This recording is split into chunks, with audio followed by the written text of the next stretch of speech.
Alive. Welcome everyone to the 61st Colin Firth 61st edition of a Playtest This, featuring Eric Ledger's William Wonkovitz. No, the People versus William Wonkovitz. No, I totally messed that up. It's called. No, Where is you got it? it right the second time. All right. People Yeah, versus the William people Wonkovitz. versus. Yeah. All right. And joining us, star-studded panel, Trevor Olson and Sasha Gelton. Welcome, everyone. Happy holidays. Glad you could join us. Um, so, why don't we tell the folks at home who is Eric Ledger? who, who am I? Oh, that's a very philosophical question. Mm-hmm. No. Who are uh, any of us? yeah, in my day job, I'm an administrative law judge for the state, and then board gaming is my primary hobby as well as board game design. I also help lead the Sacramento board game design meetup. That we meet up every other week. If you want to find us on Meetup, you can look there. If you're a local area designer and you want to play test your game, come on out. But as of presently unpublished, but we'll see if that changes in the next year or so. But yeah, so that's who I am. Sweet. Trevor, tell the kids about yourself. Um, Day job and after school job. Sure. All right. Yeah, I'm a nurse by day. Mostly do administration stuff now. I think I've caught your speech impediment there. Loquacious administrations. Administrations, it's the bestest. Yeah, and I'm working on several games just like everybody else, I'm sure, but my main one right now is Alcatraz Escape the City. The cover is coming along slowly, but I can't wait to share it with people. So Alcatraz Escape the City on Facebook. Just look it up. You'll find the group. Join. It's amazing. You're gonna love it. Are you allowed to say who you're working with? I don't know. I'm not. We haven't officially. I mean, he's making art for me, but All right. I don't know if I'm allowed to let it out of the bag just let's yet. just say it's exciting. It's exciting. Okay, Sasha Gelton, tell the kids at home about yourself. Hello, my name is Sasha, and I do audio post-production work, but more to the point, I teach board game design to middle school and elementary school kids in Portland, Oregon. And outside of the work stuff, I do just really love game design and games in general, hosting game nights, hosting playtest meetups, hosting game jams, all that good stuff. Yeah, that's what I'm about. I have some several designs that I'm working on. My pigeon game is Dovecoat is the one that has been on the show a couple of times. That's the one that I feel like is the most done. But I have a bunch of other games that I'm also working on that I'm excited about to go into the new year with. So that's me. I am Evan Halbert. You can find and purchase 17 copies of After the Empire, and then in a year or two, you can buy the expansion when that finally comes out.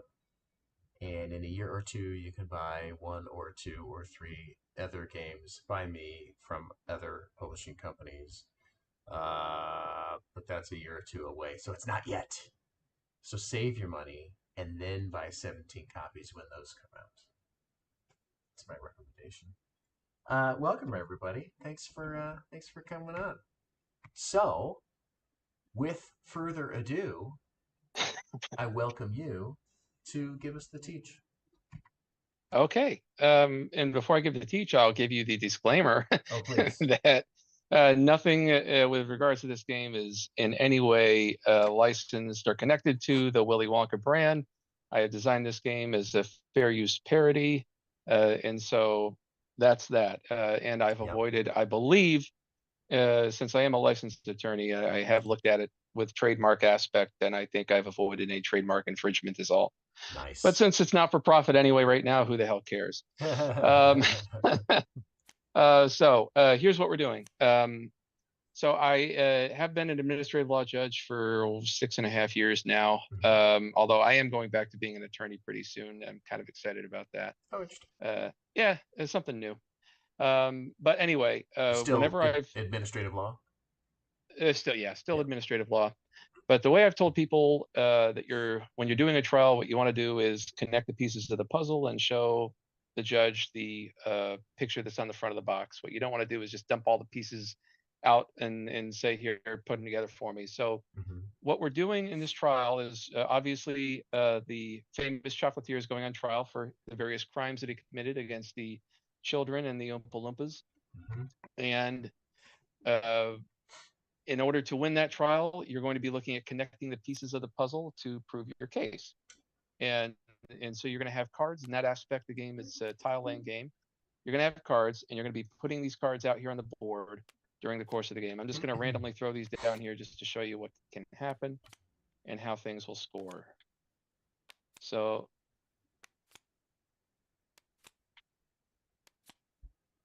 you are either going to be playing as the prosecution or the defense.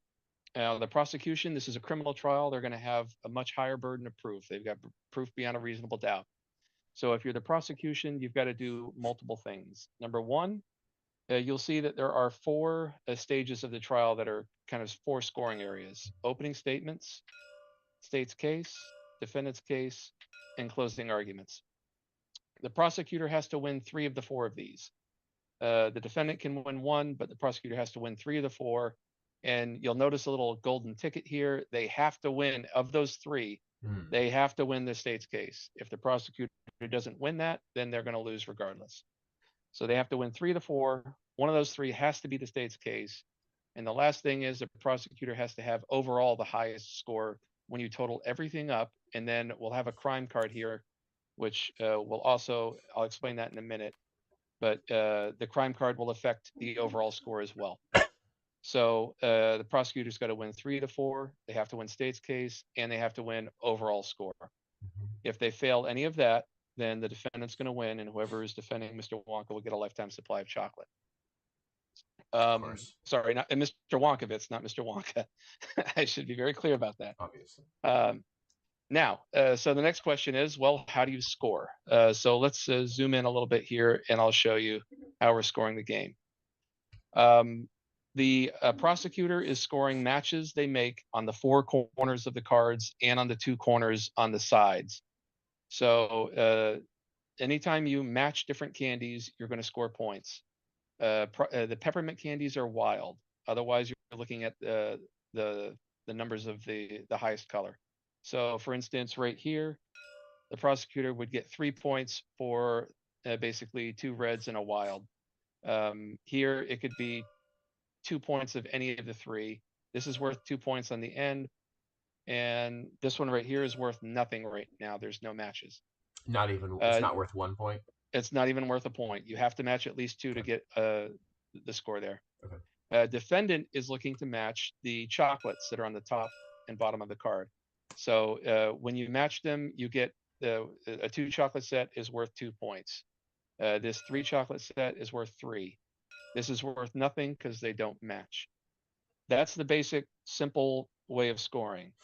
Now, when you're laying cards down, there's multiple cards are going to do different things. The testimony cards, what they're going to do is whoever lays it down can put a positive or a minus symbol based on whatever's on that card. So on this 3 chocolate card right here, if defendant put it down, you would be looking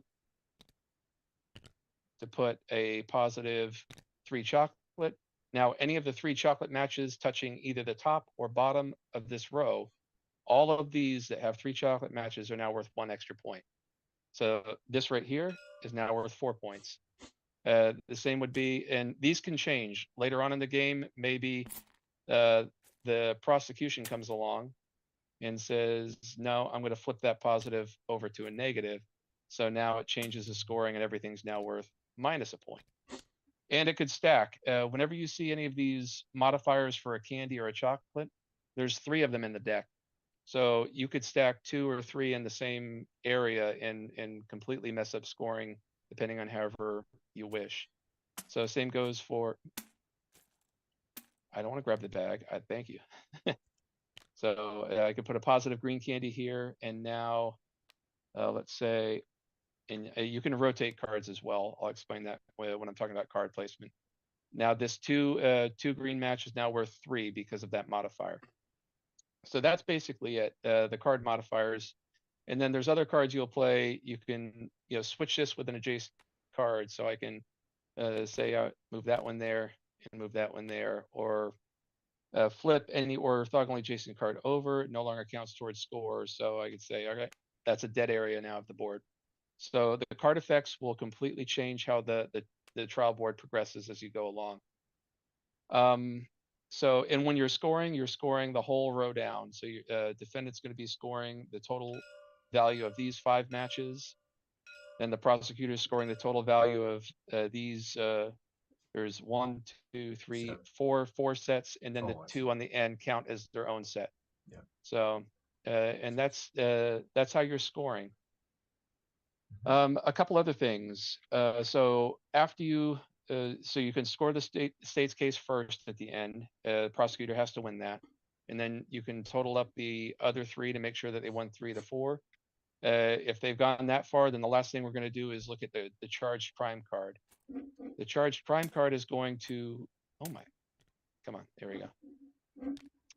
It's going to start based on the color of the card. Right now, these are starting as positive. So let's just move all these cards to the top row. And so what the charged crime card will do to overall scoring is for every blue candy that's at the very top and the very bottom of the mat, that's going to be presently it's positive 1 victory point for the prosecutor.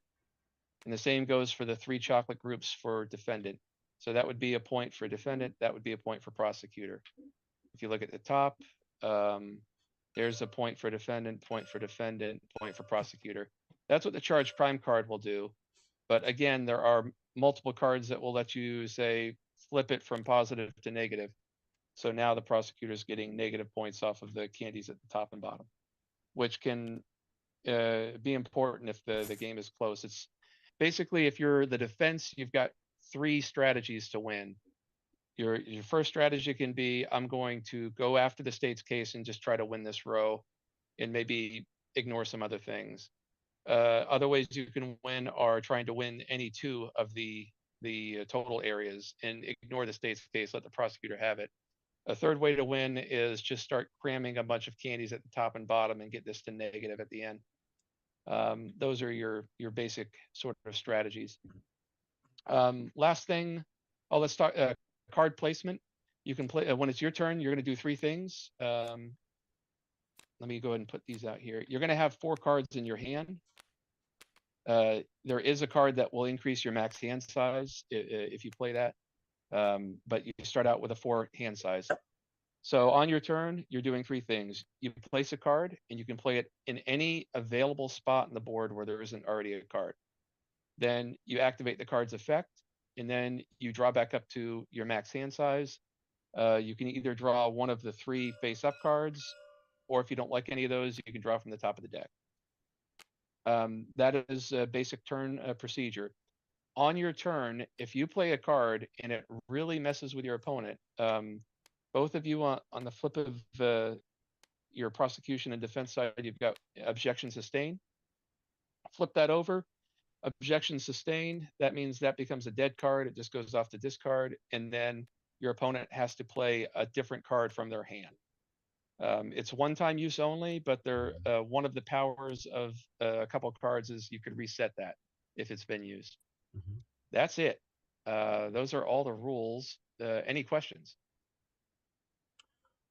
So in the middle scoring, the matching 3s would be 3 points, but at the animal cruelty, it's only worth 1 point per 3. It's only worth 1 point, but for the charge, this is the crime card. What we're looking at is everything touching the top and the bottom of the playmat. Yep. That's what this little dotted line and the little brackets down here are trying to remind you of. Yep. So yeah, so that's worth 1 point. Right now it's positive 1 point, but it could turn to negative 1 point. Yep.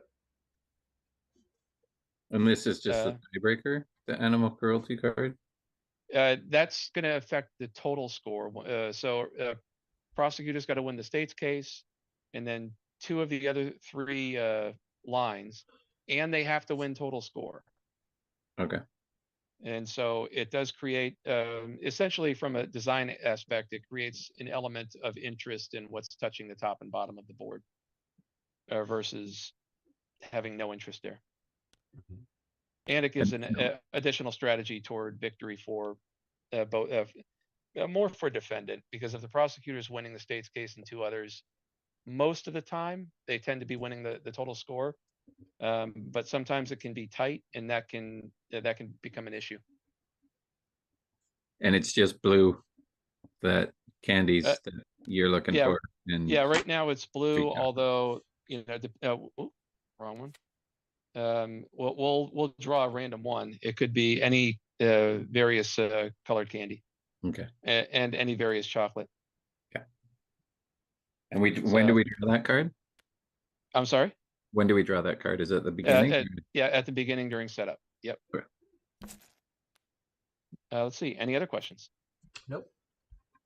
All right. So just resetting the board, and then we'll set up.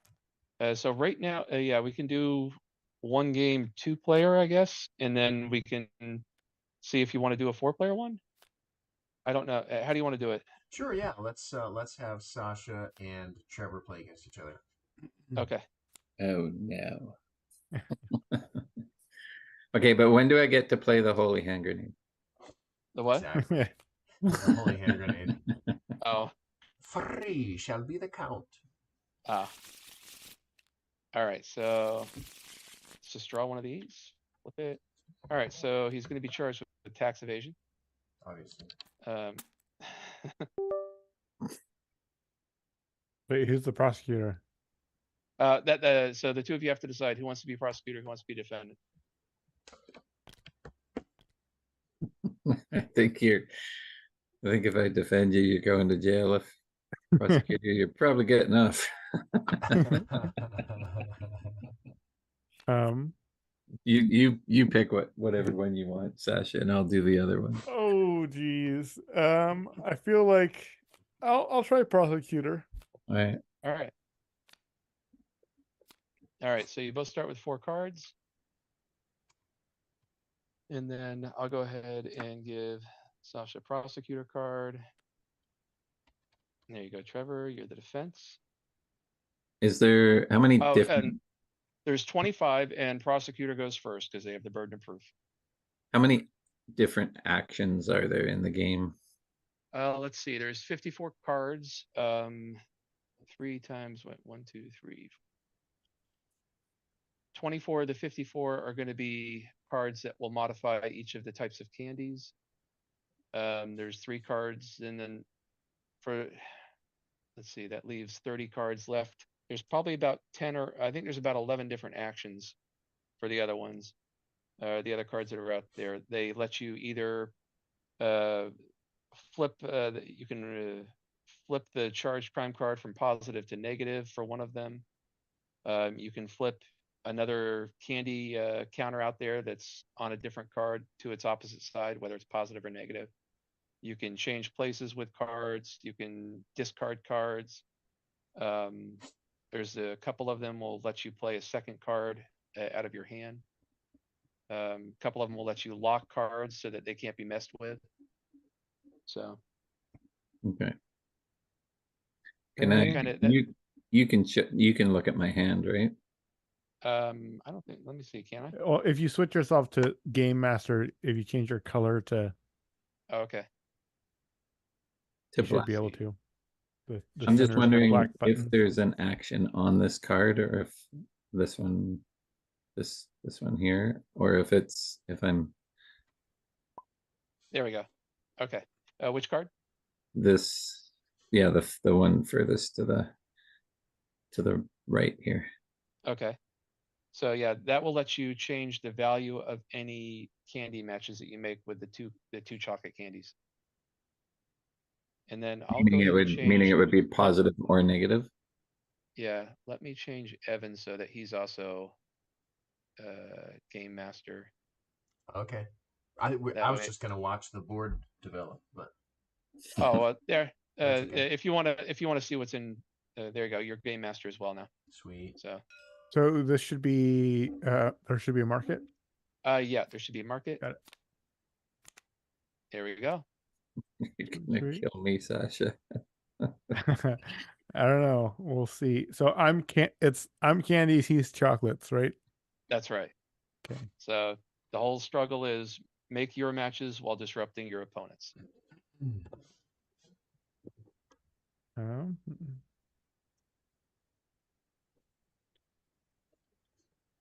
All and right. when we play a card, that's when an ability happens. Yes. Got it. It's technically optional.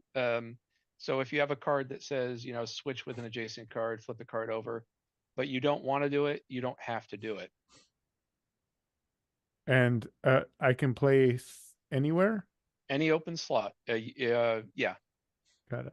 I would say after you select a slot, generally most people tend to play off cards that are already on the board, but you don't have to. Okay. And it's not necessarily the best strategy to do so. Sometimes it is, sometimes it isn't. Depends on the cards in your hand. We'll go with a red positive.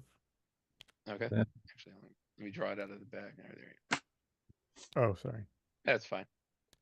That's fine. If Yes, you sir. I if believe you you have lock to all read the the card. bags. Oh.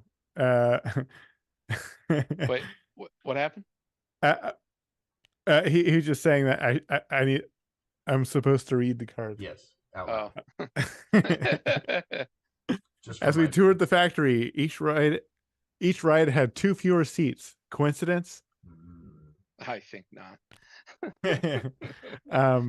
But yeah, if you lock the bags down, it'll be easier to grab stuff out of the bags. That requires skill in Tabletop Simulator. that I Just hover over and hit L. Oh, okay. Can I select them all like this and then hit You L? can select them all and do it that way as well. So when he plays this card, if it's got a plus and minus red on it, he's supposed to indicate whether it's a plus or a minus red. That's what that means. Right. Yeah. Okay. Right. Okay. I would essentially always make it plus candy, and you would essentially always make it minus candy. Yeah. Correct. Unless If you want to go by Yeah. standard, trying to win, sure. unless it's on the top or bottom, and this thing is on a side that you don't want. Anyway, yeah. Okay, so you just simply are making candy pairs. So if I put down a card here and there's a red here, that's 2 points. That's 2 points to the prosecutor. Yeah. And it has to would be be- 3 Well, points it would be, because of that. Yeah. Right. Yeah. With that modifier, but you can't bank on that staying necessarily positive. It could change. You still have to have a match in order for the modifier to apply. So 3 Correct. is your minimum points Yeah. there. Okay. 3 is minimum. 5 would be maximum if you Yeah. had all 4 red. And then I draw a card after I play. Correct. You can draw from the top or select one of the 3 face up. Okay, I will.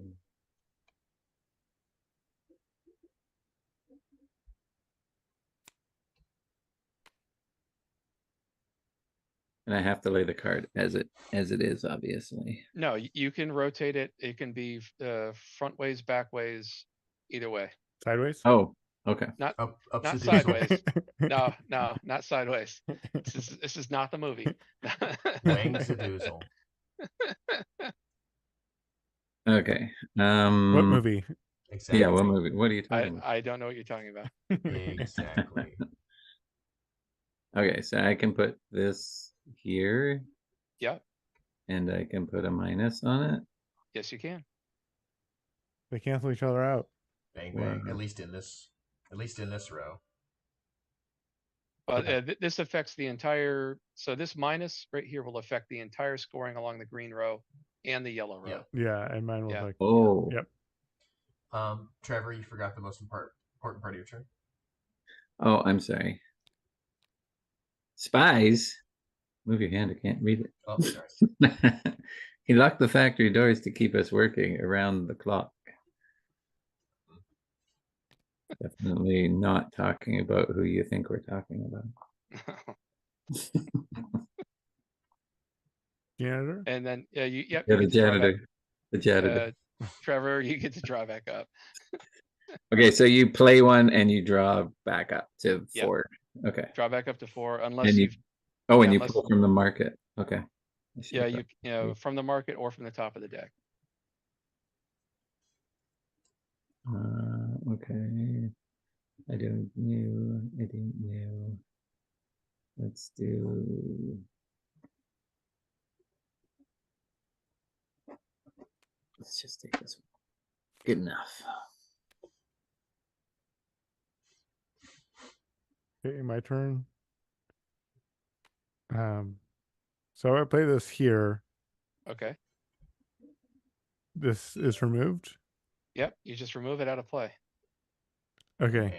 Yeah. I don't know if that's good or not, because if I can manipulate it to be a positive, then it would be a good thing. But I'm doing it. Well, you don't have to do it either if you want to keep it there, but it's up to you. Yeah, it's hard for me to know. I will remove it, just to try it. But I There feel are- like it's unclear whether it's better for me to remove it or not. Well, if There it are was three- a matching 3, then it's probably the best to remove it anyway. Yeah, there's 3 cards in the deck that would have allowed you to flip that token from Got it. negative to positive. All right. I'll play this one and I'll rotate. Oh, no, you can only rotate the card that you're playing. Oh, sorry. I take it back. I stand correct. That was vague. I stand correct. Yes. There we go. Nice. I don't know if that's good or not, but that's Seems what I'm good. doing. Oh, I didn't read the card. You may rotate an orthogonally adjacent card. Yeah. That was Only good. the good info. testimony cards have flavor text on Yeah. them. Currently, I don't. What are you saying? My performance was no good? No. It's just the card is no good as far as flavor text. That's what it. Never mind. Whoosh. And then you get to draw back up. Sorry, I'm right for my beverage. I wasn't done. But that's what the lawyers do, right? Dramatic pause. Yes. Yes. That's basically the whole thing. They do. At least, yeah, lawyers on TV. No. Yeah, it's all dramatic pauses. Yeah, lawyers on TV. And yet,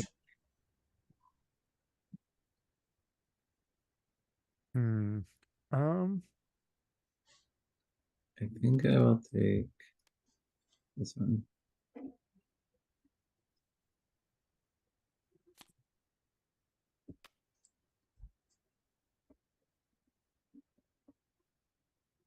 I think I'm gonna pop this puppy down, and then as far as puppies go, I'll switch these 2 puppies.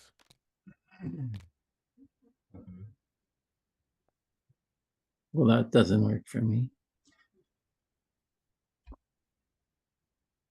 And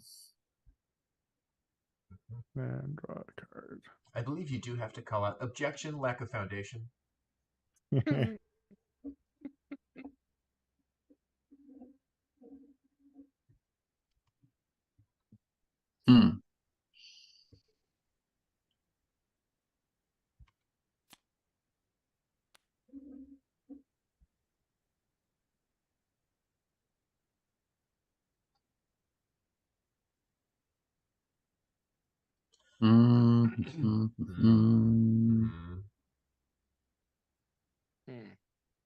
You know, I just realized something on this lock card. When you're reading the lock card, right now I didn't have it envisioned to apply to the crime card. Although it can certainly be read to mean that. Any card on the board. It does say that. Yeah, it does say, yeah, I realized. Yeah, so right now you could play it on the trial play area and not the crime card. But that's interesting. I'll ask you in comments if you think you should be able to lock the crime card. This doesn't really have to be a card, though. You could just randomly take 2 tokens, right?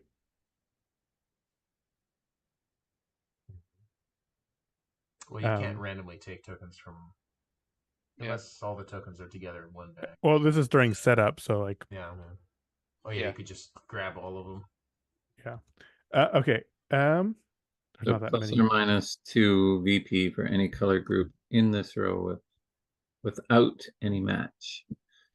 So that means in the green row, oops.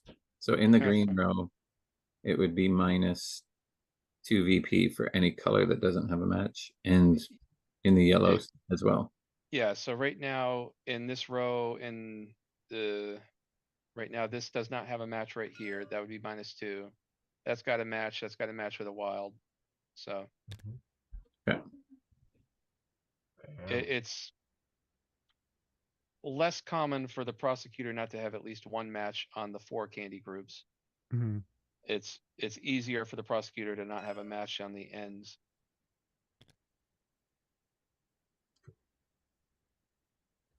Evidence. Sawano.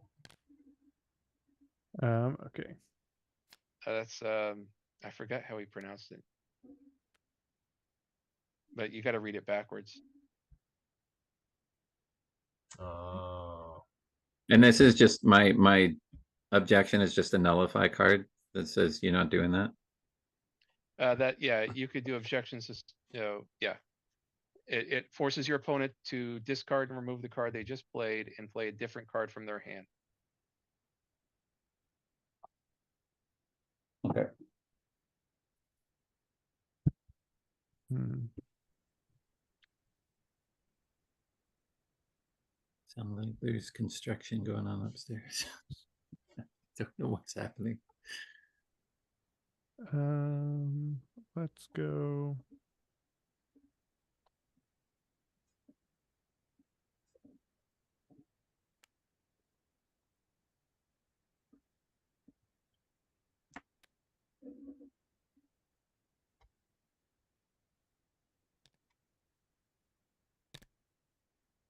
So what does this card do again? I'm sorry. The overall score, the final thing that we End have of to, game things on the very top and the very bottom of the Yeah. board only. All right. it's factored in when we get to the third prong of scoring, which is overall points.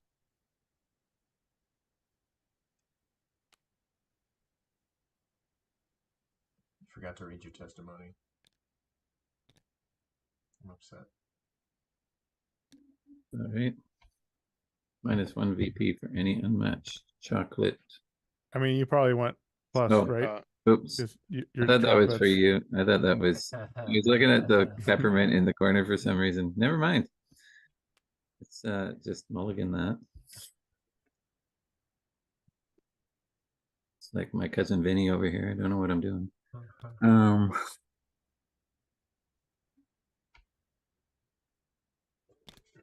Sasha, you gotta draw back up. Oh, oops. Let's take this one.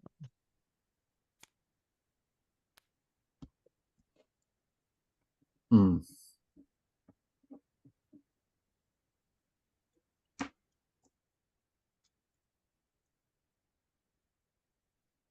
Let's go. Oh, Oh, no, sorry. sorry. I had to redo my turn.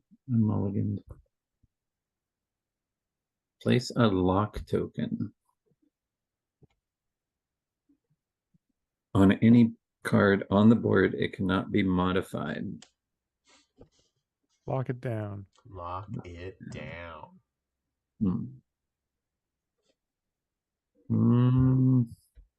I guess.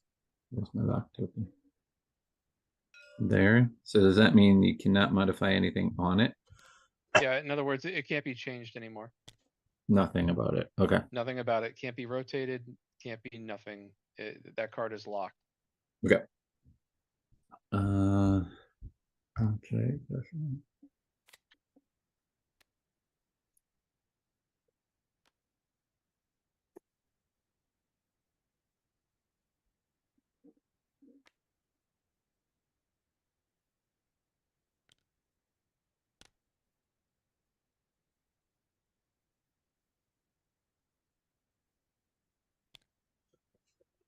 We never filled out immigration or tax forms when we started work, Your Honor.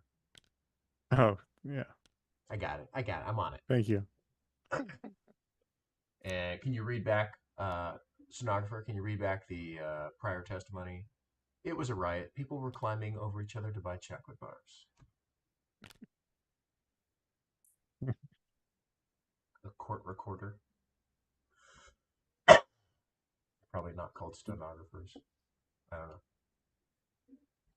Yeah, court reporter. Yes. Is it me? Yeah, I already played in my card, I think. Let's do that. And I will put a plus on. Did I just take the plus? Is that what I'm doing? Okay. He put the oddest things into the candy. Shoes, jackets, clocks. I'll never eat it again. Whoa. I could have got louder with that one, but my baby's sleeping. All right. Clocks? Give us the true dramatic reading. Yeah, exactly. Oh, I think I screwed that up. I was thinking this applied to the numbers in this row, but it only applies to if this matches this, right? Yeah. I had a 4 and a 4. Yeah, that was stupid. Do you want to Yeah. take it back, or Maybe I'll fine, just taking put it it. Maybe I'll just put it over here. Here. Oh, sorry. I'm not playing.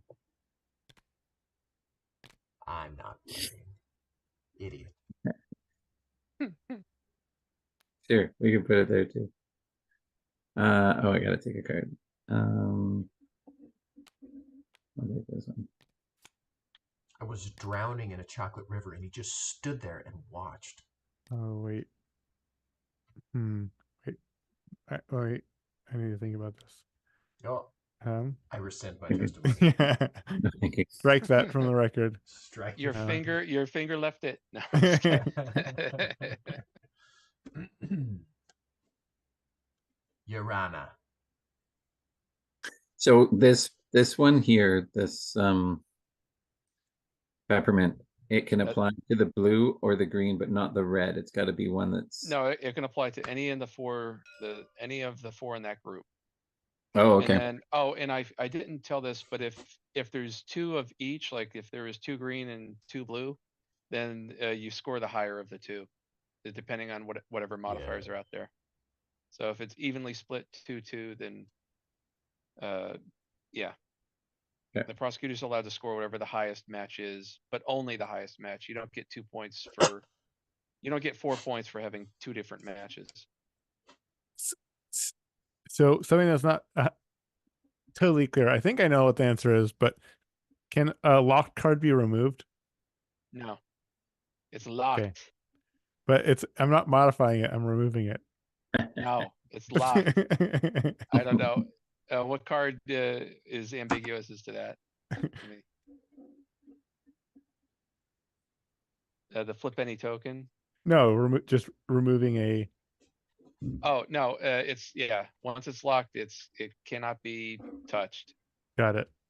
Yeah, just the word modified doesn't necessarily exclude removing.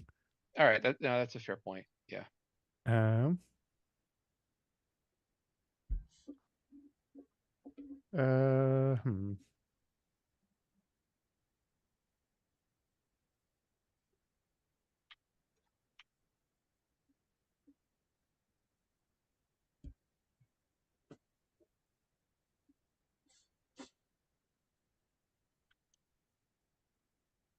Let's go.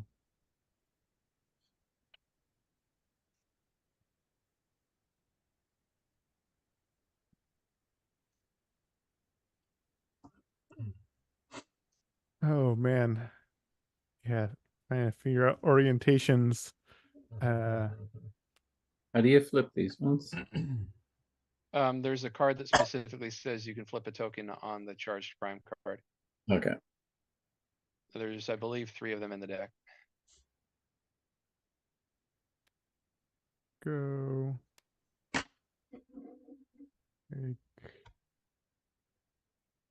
I was drowning in a chocolate river, and he just stood there and watched. Messed up.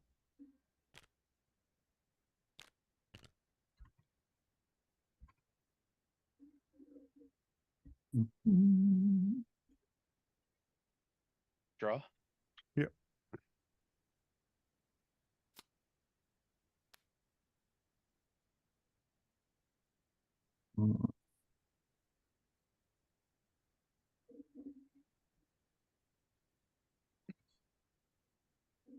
So this minus on here does not count for this 3 here.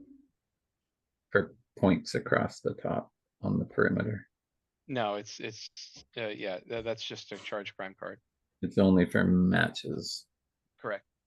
So right now that's a 4-point, or no, that's a 2-point match, excuse me. Because of So the minus. normally it would be 3 points, but it's -1. Got it. Yep. Oh, I think I just figured something out. Okay, so do I only get points on the outside if I lay a 3? Yeah, right now you're getting 1 Hmm. point onto your. Okay. Yeah. All right, I've been doing something completely wrong, and he wants reds. Oh, Yeah. well, yeah, but this is I don't want to downplay it too much. It's less of a strategy, but it can be a strategy. It does feel almost like a tiebreakery thing. Yeah. It's something that is I don't think you should focus that much on.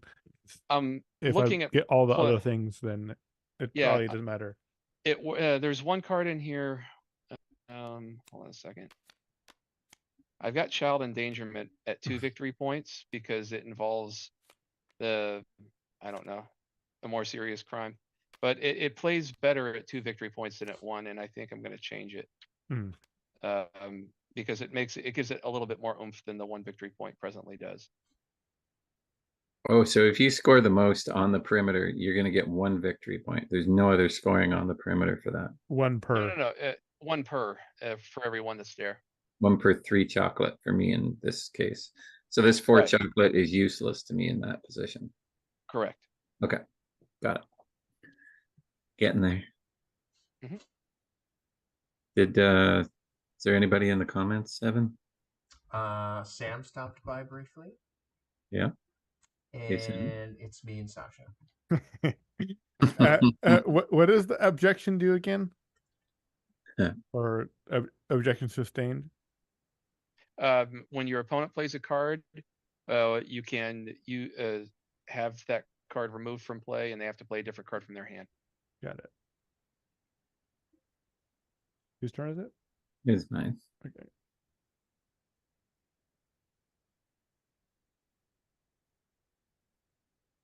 Mm-hmm. 3, 4, 5, 6, 7, 8, 9, 10. Oh, that's right, because I destroyed a card. What do I want to do?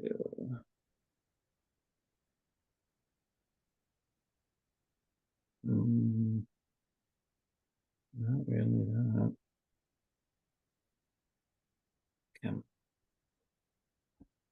Does that help me? No, that doesn't help me.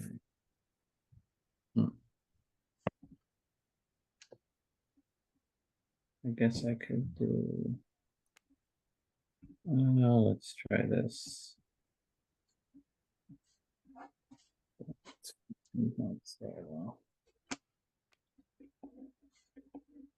Whoa. All right, there. You may rotate any orthogonally adjacent card. Damn.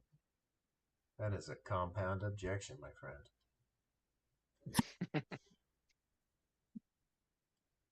That objection's compound. That's smart that was, but I didn't. Seems good. All right, my pick.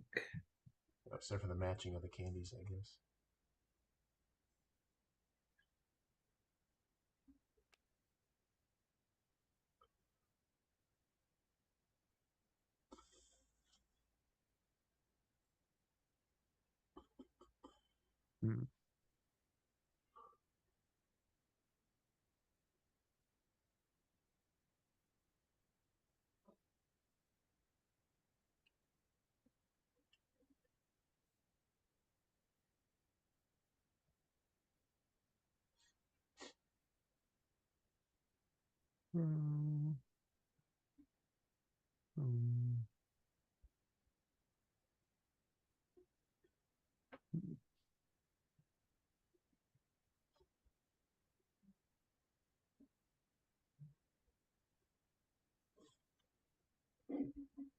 Um,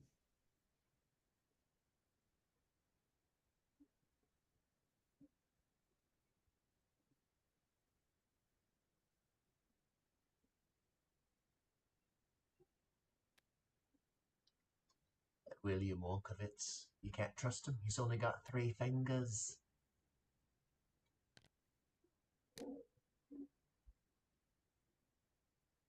He said there was nothing dangerous.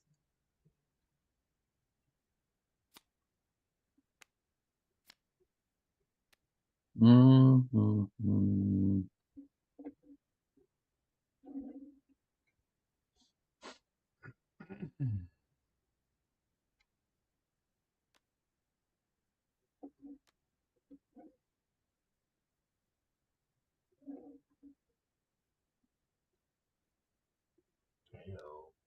Oh wait, that's me again.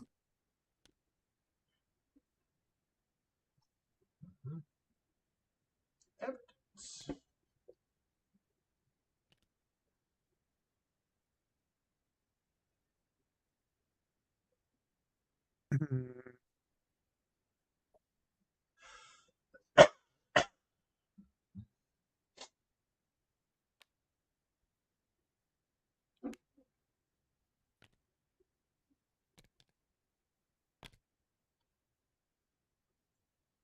Darn you. Oh wait, I got to Fell pick one. down the furniture and he just stood there with a blank stare. Let's pick one. Baruch assault. Oh, Mm, Sam is still here. He objected to my claim that he was briefly here. I object. Insane. Oh.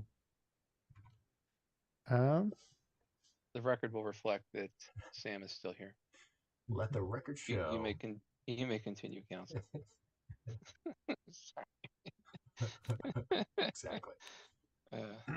Exactly.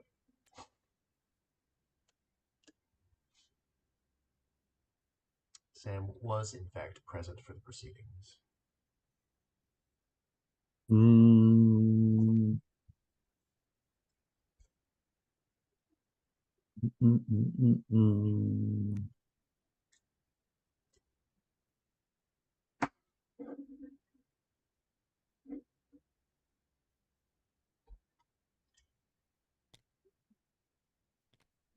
He told us we'd be shattered into 1,000 pieces. So how does this one work? 1 second. Which one? The one that was just played? Any matches made with wild are now going to be -1. Got it. So if there just is a wild in there, Yeah, if there's a wild as part of the match, it's now -1 point. so currently, okay, got it. Just play it. Just play it. Just every, Yeah, it costs you 3 points on that row right now. yeah. I know what you got. Just play it. Let it happen.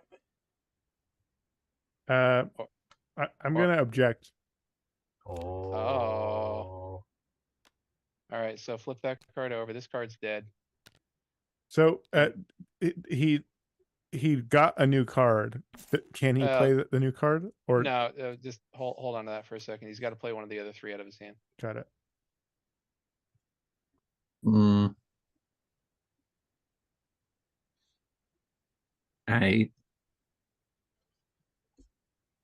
And I can play it anywhere, or do I have to play back to that? Yeah. No, you can play it anywhere.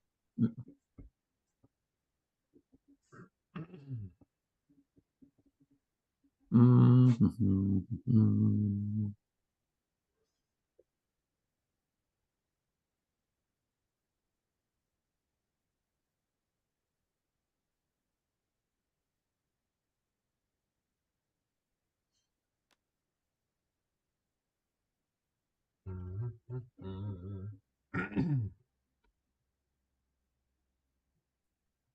Right here. He'd be happy 1 minute and then scream at you the next. What a nightmare. Right?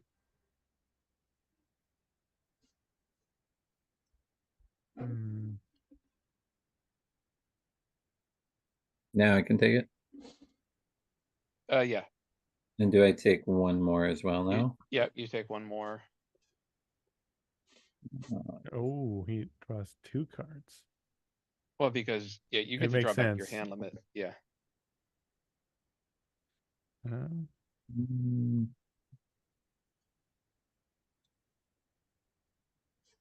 Would the market refresh between each? Yeah. Got it.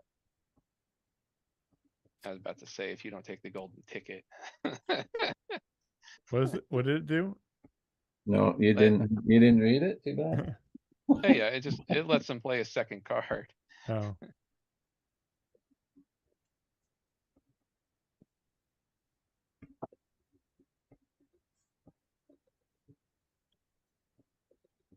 Hmm.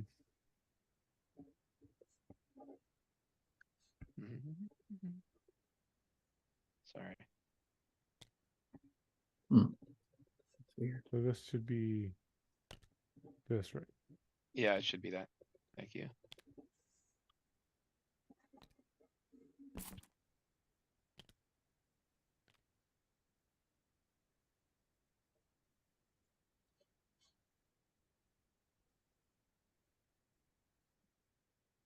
Hmm. Let's go.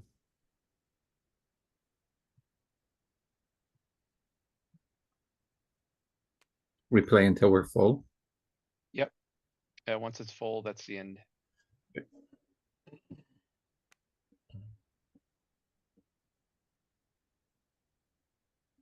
Hmm.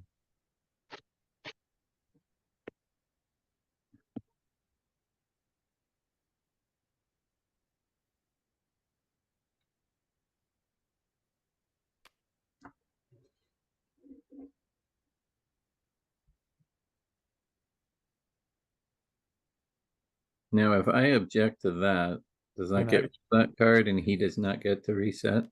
That's correct. Yeah, I'll object. Aye. Just out of spite. Yeah. All right. Objection sustained. Um, Or as I say, suck it. Counsel, your objection has been sustained. Please proceed. This is Council. wait till Second. we get to the everlasting gobstopper. Huh?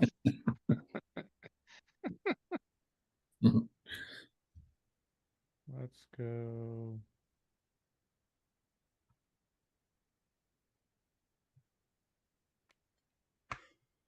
I'm not a judge, but I play one on TV.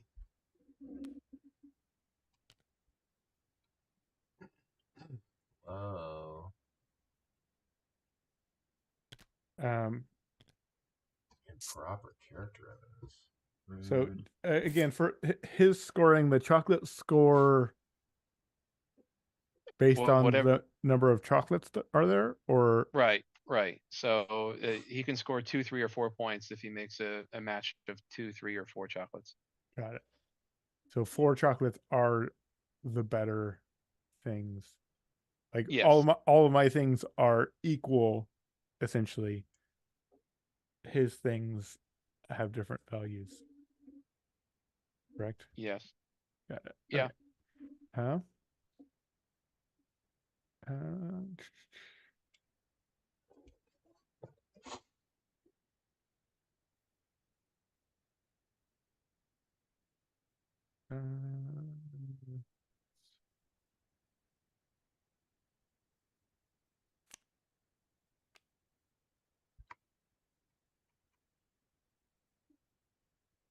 One max hand size, is that for the rest of the game, or how does that work?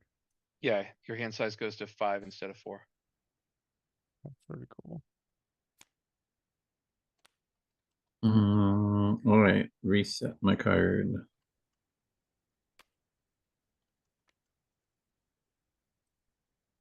And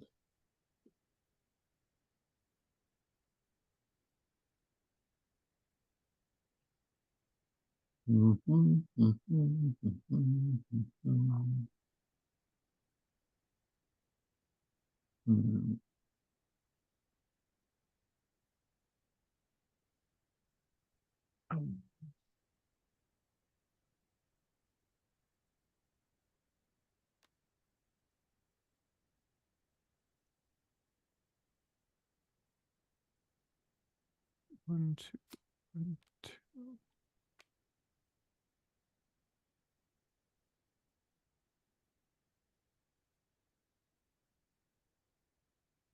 Let's go.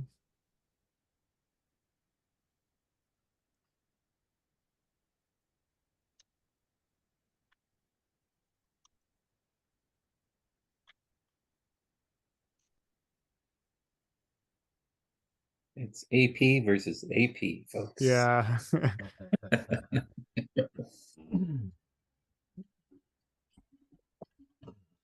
Let's.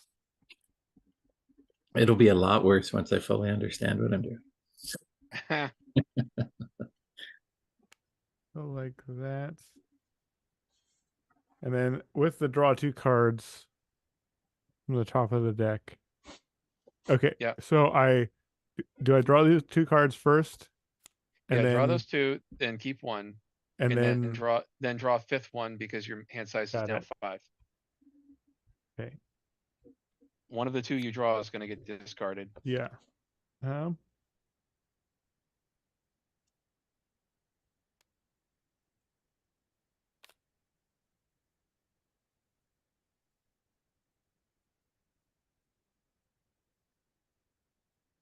If I were to add him up in this row, in the defendant's case right now, he'd have 2 for this yellow, and then Or 3. 2, Oh yeah. Sorry. and then 2 more because of this peppermint to combine with something. It'd No, be 3. He would use 2 ignoring green or yeah, ignoring any modifiers, just so I've got this right. yeah, Like he'd get 2, and then yeah, be +1 for the green. it'd be You 2, get 2 blue. 2 for the yellow, and then there's 2 here somewhere because of the peppermint. Right. Okay.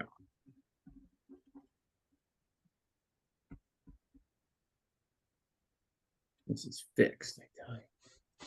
So, Well, if you can't do the time. yeah. I can't do the time.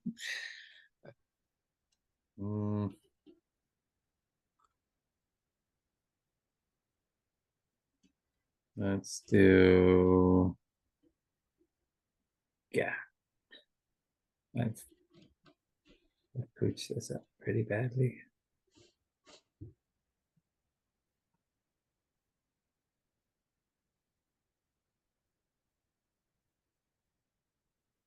I don't know. Not any. I kind of just gave that one away, so let's not go there anymore.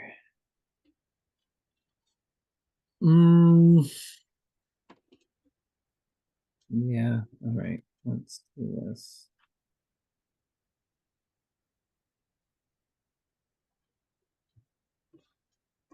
We'll let the actor read it out. Oh. Actor. Sure. They made us put our hands through the walls to hold hats and jackets. What accent was that? No one knows. It is like a blend of Scottish and Welsh and Irish. Yeah. You nailed it. General Greater Isles. There's no way to know. I didn't say I could do accents. I don't know. Well, kind of have to do that just because it's funny.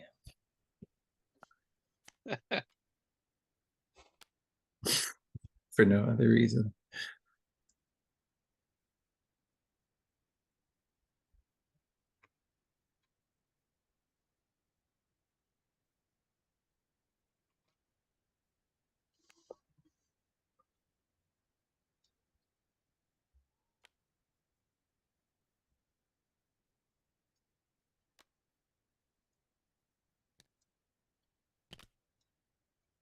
You're like, I will give that to you. I'm fine with that.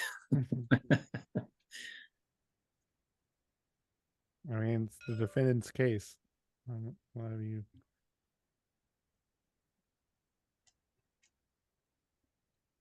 All right, I will.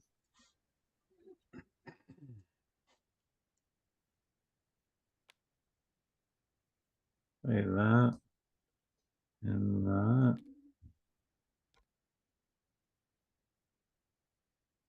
Oh wait, I didn't draw a card. I don't know why he carried a king. He wasn't disabled.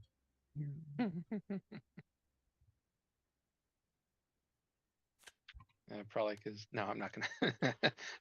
Has he been flying southwest? No.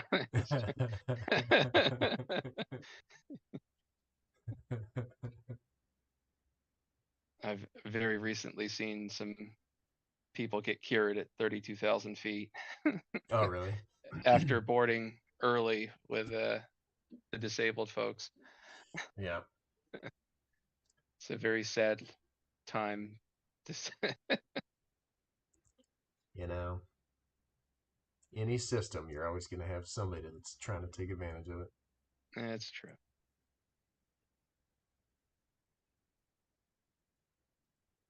Um, And let them sit there. We can, or let them board early. We can just glare at them as we walk past. ugh. Shoot. Okay. I'll take this. See, I think it should be like a good board game in that, you know, you should roll a die to determine whether you deboard from the front or the back of the plane. That'll take all of the. Right? Did you already go, Sasha? While I was You picking. got a it up? 50-50? No, I don't think. No? Okay. I'm still thinking.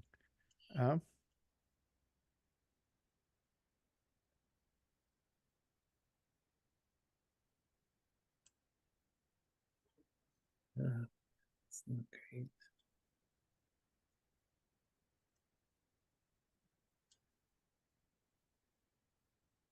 Hmm.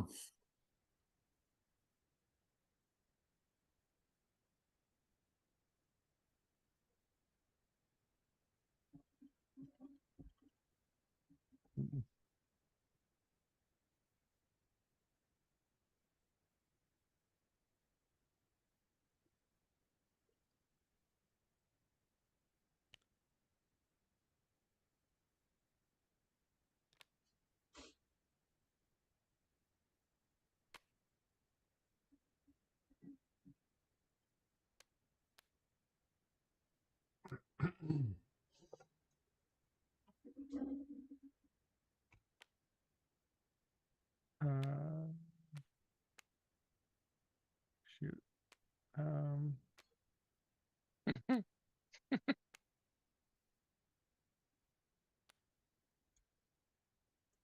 No. More sense to go like that.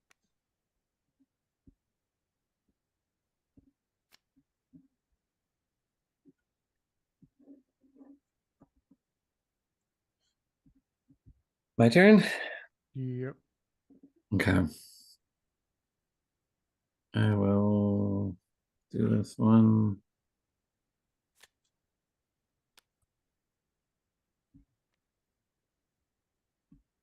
Which is the everlasting gobstopper. Keep sucking and play a second card from your hand. Delicious.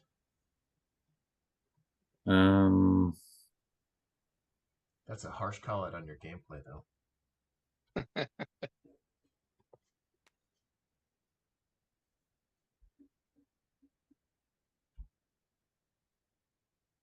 Whoa. The golden ticket. The lucky bearer of this card may play a second card from their hand. Damn. Oh, You does already that mean did. I can't? You already did a second. Sorry. Does it mean another or a second? I don't know. I haven't had this scenario come up yet. Damn, I was holding that for a chain. I didn't read it properly. So I'm taking this back if I can't do that. Well, you can still play a second card from your hand. Oh, that was the second That card. was the Oh, second no, card. no, I know, but you could play a different card and hold on to the. Well, that's what I golden ticket. mean. That's what Yeah, I yeah. mean. I'd take it back if it's Yeah, not. let's not let a chain happen because that's a bit too powerful. Come on. Come on. The golden ticket. It should count for something special. Yeah, you'll still use it. And what better way to make Sasha suck it? You get the last two cards. That's true. That's brutal. I like it. Okay, well, what am I? Did I even?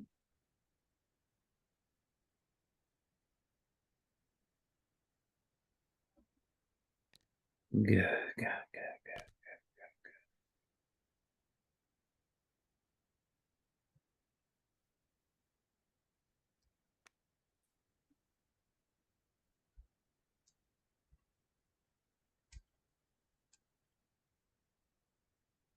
That's not the best place to put that.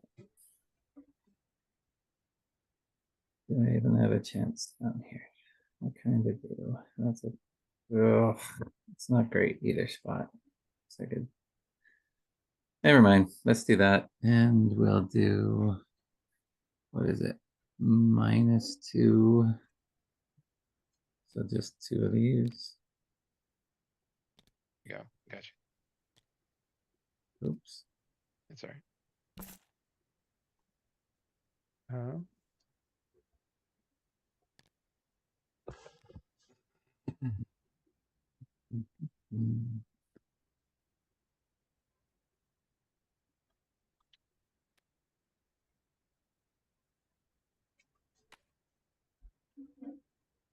What'd you play? What'd you play? Objection, speculation, Your Honor. Flip any token except on the charged crime card to its opposite side. I'm going to object. Oh, and I need to take a bunch of cards, evidently. Hold on. Objection sustained. Counselor, could you please play a different card? Wait, what do I need? Here, let's do that. And let's do.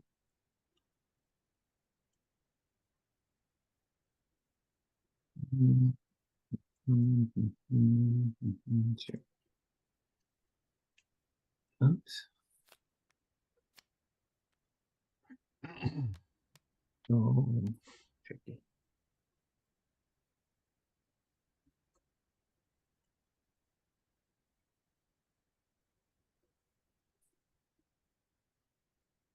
So your play and then my play and then Yeah.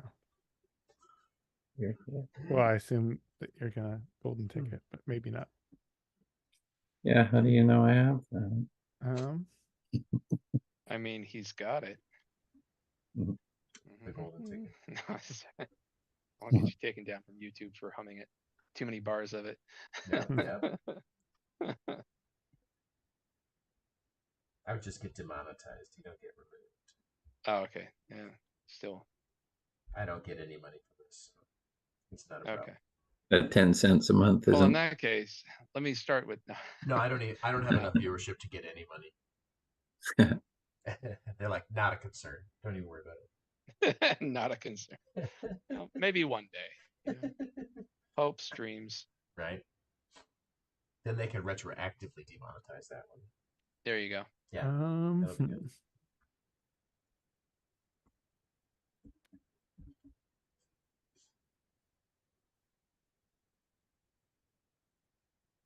All right. I'm gonna have to add a timer to the Yeah. component count here, Sasha. Yeah.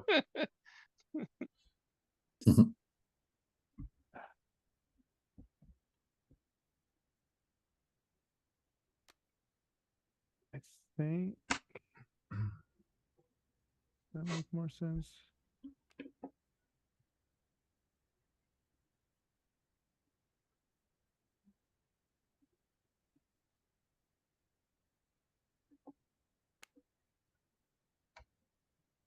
Objection, relevance. Oh, there's no relevance. It's the most annoying objection. I'd like to see where this is going. Proceed.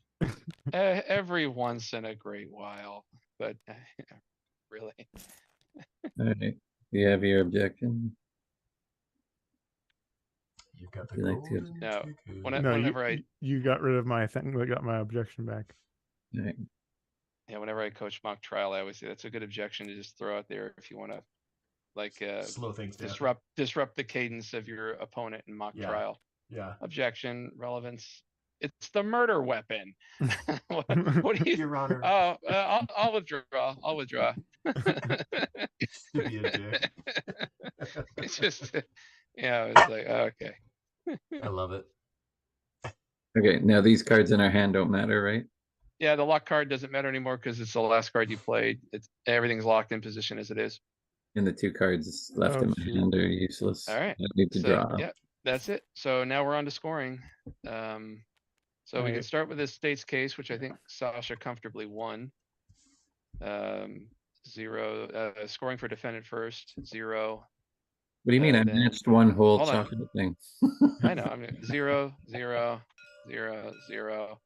So you're at 4 on state's case. Yeah, Uh, it's not and good. Sasha, let's see what Sasha scored. And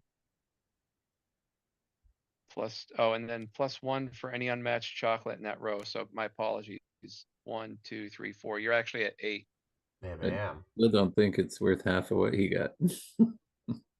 Yeah. So +2 plus, that's 1, 1. So those are worth 5, 6, 7, 8, 9, 10, 11, because you got the double here. Then another 5, that's 16. Then another 4 is 20. Another 4 is 24 on state's case. Then so Sasha, we're gonna keep going, and he's got to, the next thing he's got to do is win 2 of the other sections. Hmm. So opening statements, we've got, let's see, what is this modifier right here? Minus 2 VP for every unmatched, I think. Unmatched color groups -2. Okay. So we'll do chocolates first, minus, that's worth 1, 2. We're at 6, 7, 8. All right, and Sasha is at -2. And then yellow would be the best to score out of here, so that's gonna be 4 points. So we're at 2, 3, 4, 5, 6, 7, 8, 9, 10, 11, 12, 13. All right, let's go on to defendant's case. All right, modifiers -2 for color groups that are not matched. Okay, and then these are gonna be, all right, so let's do defendant first. 0, 0, 4, 4, 4. +1 for unmatched, so these are actually worth 1, 1, 14. 6, 10, 14. Yeah. Does that seem right? I think so. Color groups, that's -2, +2, so these 2 cancel out. 3 for the blue. 4, 5. Then 3, that's gonna put us at 8. Unmatched is -2, so it's 6. So prosecutor loses the defendant's It case. comes down to the closing arguments. Closing arguments. So we'll do defendant first. 0, 4, 8. And then prosecutor, where we got 3, 4, 5, 6, 7, 8, 8, 9, 10. All right, now let's look at the crime card and see how that does.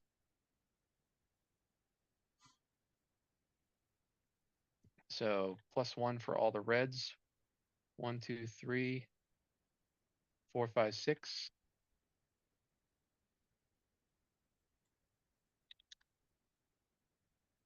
And then +1 for all the 3 chocolate candies. 1, 2, 3, 4. All right. And so formulas, I'm just typing it into Word, Excel. Sounds like a win. Yeah, 59 to Sasha, 42 to defendant. All right, Wonka's convicted. Wonkovitz is convicted, excuse me. Yeah. All right, so Didn't stand a chance. I actually thought the defendant was gonna win.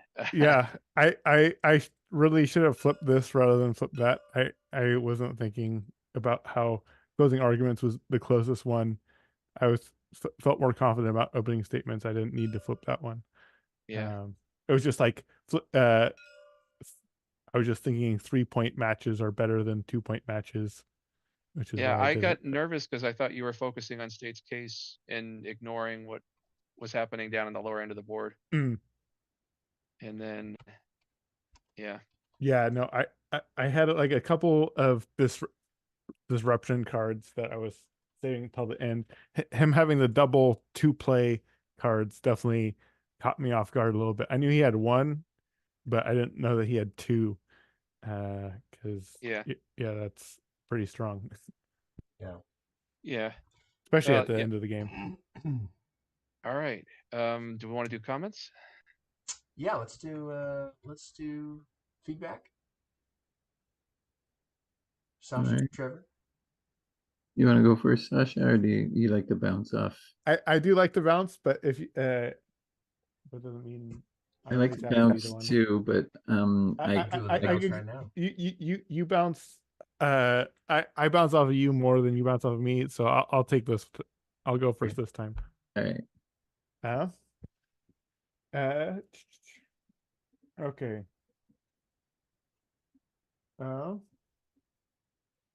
Okay. So, there's a lot of cool puzzle in here in the sort of head-to-head 2-player sort of game. I would say the biggest thing that I sort of was hoping or wanted more of was I really wasn't feeling the theme that much. I as far as like a court case thing, I liked the sort of story that we were sort of talking about a little bit, but I didn't really feel it in any of the sort of mechanics I was doing, other than like object, which I don't think that's a big. I mean, that isn't a turn off for me. It just I think that the way that this game sounds makes me want there to be more theme than it felt like there was. The I said sort cards into clear action categories. Yeah, I think it wouldn't hurt to have like two or three sort of card categories, and maybe like their center box would sort of have a color or symbol or something to sort of show this. But the like plus or minus to a thing ones are pretty straightforward. That can be like a suit of card. The sort of move actions I thought were going to be more prevalent than they were. So I guess the rest of them were like modifying cards or something. They already are in a way into three categories with all of the plus or minus are labeled testimony. And Got it. then the evidence and the objections are, it's not as clear, but the objections tend to be modifying orthogonally, whereas evidence has its own special abilities. I think what I was getting at as is making it really clear visually, like Okay. for scanning the cards quickly, for like cards in hand or cards on the table, like in the market. There's not a whole lot of text on cards, so it's not that hard. But I think that it would help with sort of each time that I had to like reread a card slowed me down a lot because the card text only mattered when you played it, and it had a lot of impact like based on where its colors and chocolates were, and so I was really focused on the colors and chocolates, and so I didn't want to have to like reread cards if it was just like a color or something that I knew what it which one it was, I wouldn't confuse two cards in my hand when I was looking at the chocolates and colors. I don't know if that's the clearest way of saying that, but I think just having a little bit of more iconography or colors in the sort of category of card would help for not it would help with AP just a little bit. I do think that there's other things with AP in this game that I sort of wonder or worry about, and I think that might have to do with the amount of different cards. Might just be like a little bit too much. The like move ability, I liked. The flip token ability, I definitely used to good effect. I'm not actually sure how I felt about it exactly. The remove cards, those definitely felt powerful. But I almost wished that, and if I played this again, maybe I had a different thought. I almost wish that there wasn't something that disrupted the sort of how many cards have been played out in total flow. Like the double card play or the remove a card. If you get what I mean. So just like the game total number of cards played is going to be consistent. I don't think that's totally necessary, but that was just something that was in the back of my head that I was like sort of wishing, so that then I could like plan ahead a little bit.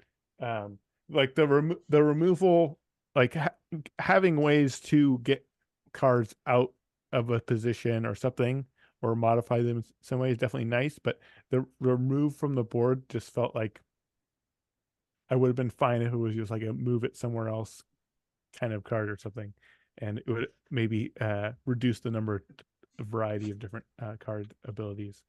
But yeah, I think just the total number of card abilities was just felt like a little bit too much for me. And that sort of ties back into the whole AP thing. That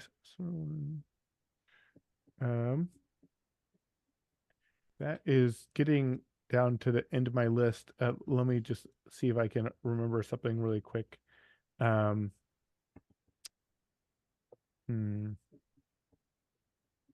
Yeah, I think that I didn't. I missed this in the rules teach, I guess, and I do wonder how it would have affected my earlier plays if I realized that the chocolates score based on the number of chocolates that are in that pairing together, and so fours are better for the chocolate player than the twos are, and sort of recognizing that I sort of want to put my fours at the tops and bottoms to sort of remove them from play. It crossed my mind later on in the game. And I do sort of wonder if, like, I don't think there's anything inherently wrong with it, but that was just something that strategically I didn't pick up on. And then when I did pick up on it, I was like wondering if how much I should be focusing on taking the cards that have fours on them and then throwing the fours off to places where they can't score more points or whatever. Yeah, I don't know if it mattered that much, but anyways, I'm rambling a little bit too much now. I'm going to pass it off to Trevor, and then I'll hopefully collect my thoughts a little bit. Okay. But yeah, thanks. I enjoyed playing. Thank I don't know how he won with getting that flustered that easily. Must be a really bad lawyer. Yeah. I thought when I saw the invite that this was going to be like a deduction game. I wasn't sure what we were getting tonight, but that was just my first thought when I saw that it was, you know, information, and that it would be like a Clue-esque type of game. Not that that's what it should be. I'm just kind of throwing out there what I was thinking just intuitively from what I saw. Yeah, I it's really thinky. I don't think I could actually think. How many times can I say think? I don't think I could think my way through the best plays. I certainly played poorly at the beginning until I kind of started to pick a little bit more up and a little bit more up. And then by that point, it was just too late for the state's case. I pretty much threw that out and pretty much worked on some other things at that point. And recovered a little bit. Like the top part I recovered, and then almost recovered in here. I think my overall thought for it is that the thinkiness and the lucky combos, those two things don't feel like they go together. So the luck of drawing the card that is going to get you the gobstopper, or the leading objection, or the objection leading, where you get to, that's this card, where you get to reset your objection card, which is essentially nullifying something good that the other player is doing, or the golden ticket. Those things are pretty powerful. I had 3 of those things, and had I been playing better, it don't know if it would have been OP or not, but if me playing as badly as I did and Sasha getting those 3 things would have just decimated me. So the luck of that, with the kind of whole puzzle piece with the kind of lanterns matching mechanism. I think Lanterns does that as well, where you match the 4 corners. Lots of games do that now, I think. I haven't seen a wild one in the corner before, so I thought that was interesting. I did think that the text originally was going to be too much, but I didn't find that it was. There's enough on there for the plus and minus. Once you figure out what it is, you can, the text didn't overpower my mind. I was wondering if maybe to deal with the idea that one player might get all the good cards and the other player might not, if maybe splitting them into 2 decks, so that this person's always dealing off of this deck and this person's always dealing off of this deck. But then you're not fighting over the central cards, so that probably doesn't work.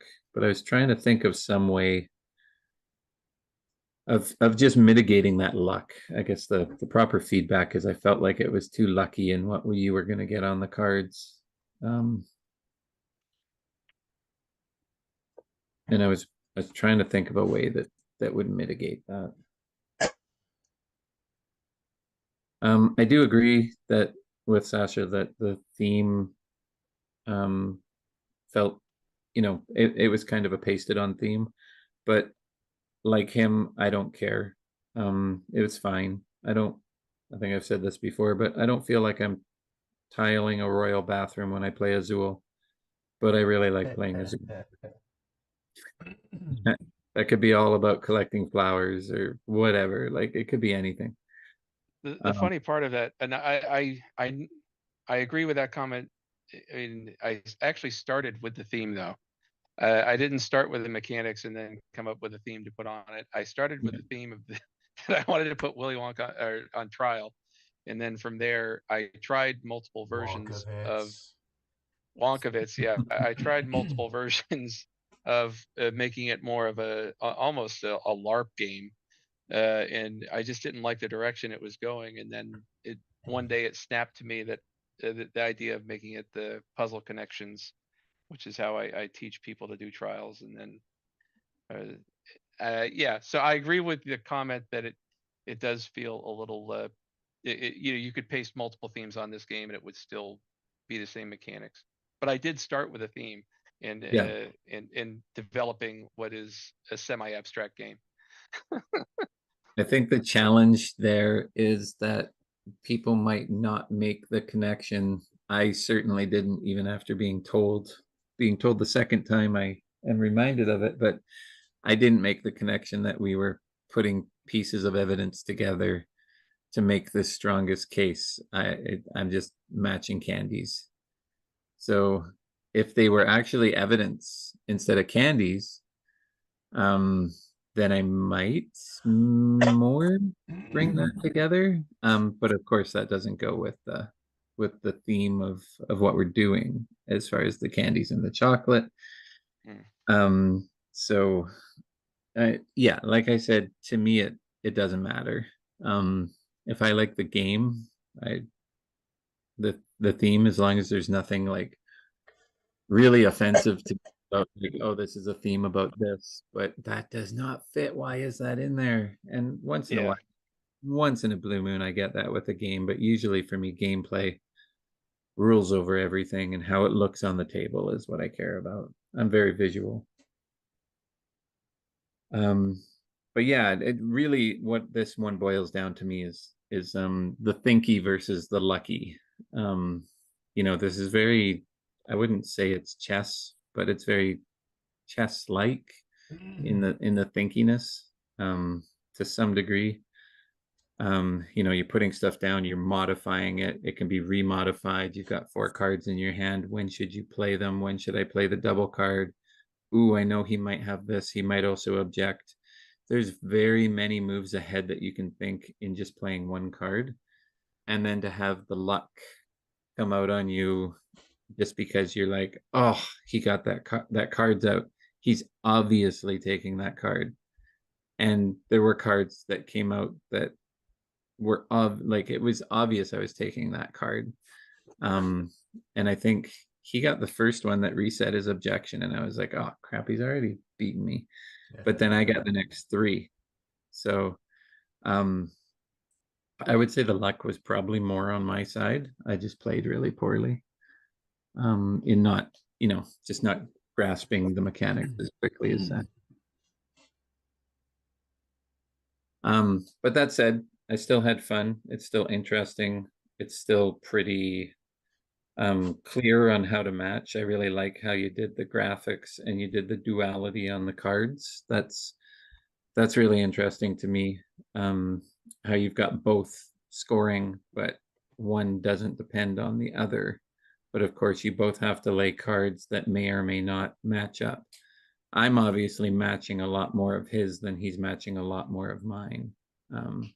But that's why you have it 3 out of 4 for him, obviously. So you're trying to balance that off.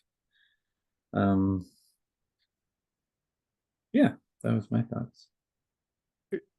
Can I just pop in a little bit with some of my thoughts before passing it to Evan? Yeah. Just things that were brought up. So one of the things I did feel like the scoring was a bit much. Like it was, I felt like it was really hard to like read the board. And even you said you thought that I was like that I hadn't won. I feel like it would be nice to be able to read the board a little bit easier. So yeah, I don't know if it's just like maybe slightly simplifying how the scoring works a little bit or something along those lines, just to make it a little bit easier to read. I think that would also help with AP a lot. And it sort of ties into another little thought that I had about how when I was looking at cards here, I was like mainly looking at their abilities, and when there wasn't a card here that didn't have any abilities I liked, or if there was two cards that I sort of liked equally, then I was looking at the sort of what was around it a little bit more.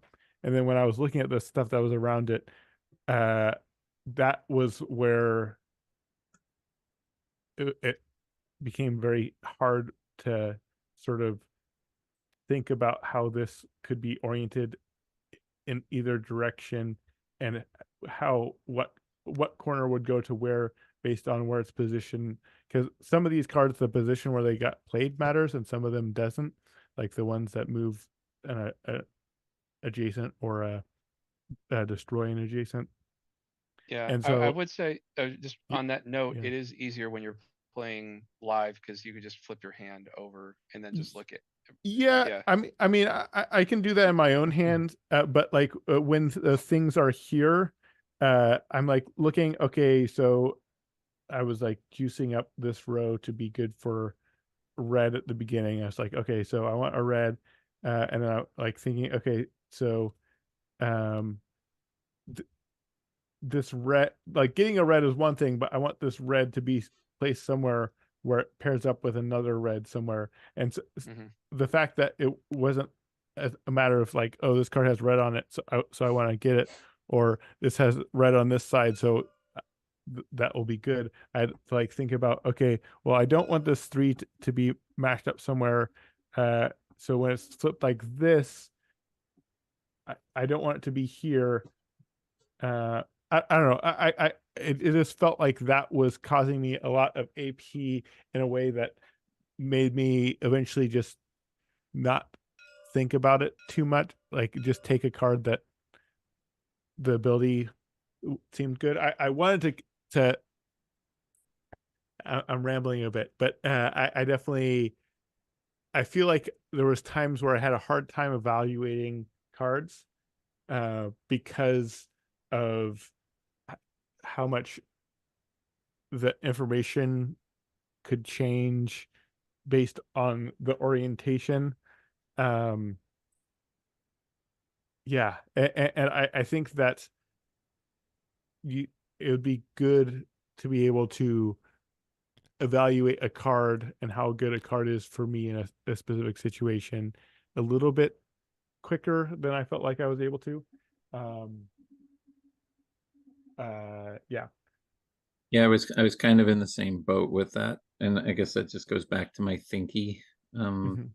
comment, but I didn't really break that down. I mean, yeah, when I'm looking at this card, I have the ability, I have my value, I have what it happens when I place my value, and then I have to look at the reverse of that and have my value and see what happens when I place the reverse of that value.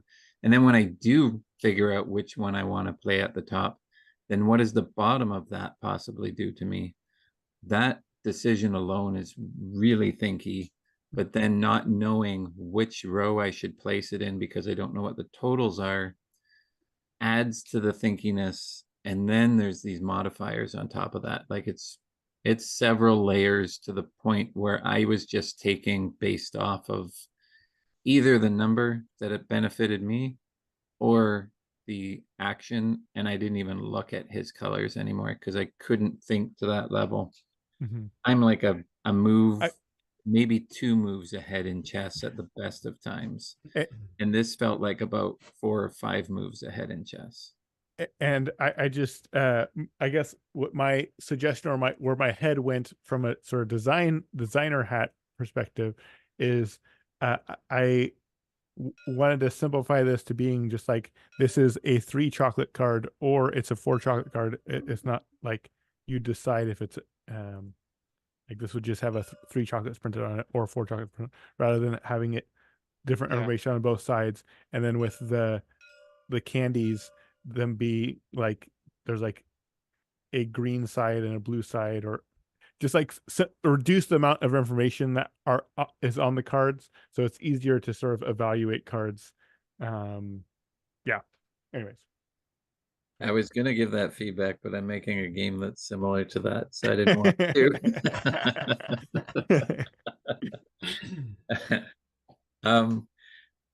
There was something else that you mentioned that I was gonna. Oh, you could, and this might hurt more than it helps, but you could have a column that comes down here and it totals the column. So when you place a card, you add it up. But you'd be doing that so much in the game, it would slow things down. But it would at least let people know who's winning any specific row and where they might want to play to, instead of some, like, I did not do this, but I wouldn't feel good playing this game without min-maxing everything. And so I probably wouldn't play the game because nobody would play with me. Mhm. I wouldn't play with me. Ah, that's fair. Sorry. Go ahead, Evan. My turn? Okay. So I'm going to take you through my thought process as we played. And then at the end, I'm going to do what you're not supposed to do and give you tons of ideas. All right.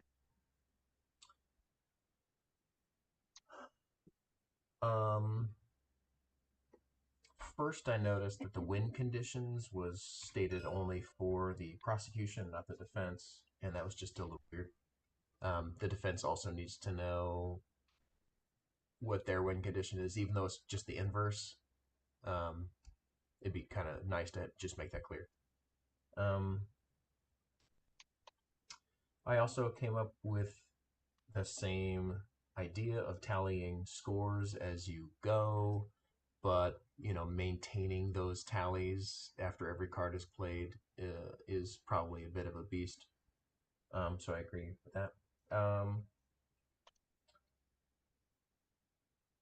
I don't like flipping the charge plus and minus. Oh, this one. Just on first blush, it seemed like that was a very swingy thing to do. But I don't know if that's true. Then I started thinking about speed of play. And I get why you have a market because, in a courtroom, generally speaking, both parties have access to any evidence that is admitted generally. And so they can kind of come up with generally the arguments that will be or will not be levied against them. So that is indicated by the fact that there's a biro and you can track what your opposing person is taking. But I just think it bogs the game down too darn much. And I would just have the gameplay be play a card, draw a card off the top of the deck. I think that would speed it up quite a bit. And then for players like me and Trevor, I won't be having to be like, wait, what card did you take? Okay, let me write that down. What does it do? You know what I mean? Because if you want to win, then you have to keep track of that stuff. And if you have a bad memory, then it'll either just make me grumpy or I will want to write everything down, and that'll just slow everything down. So for me, I would just make it a blind draw off the top of the deck, personally.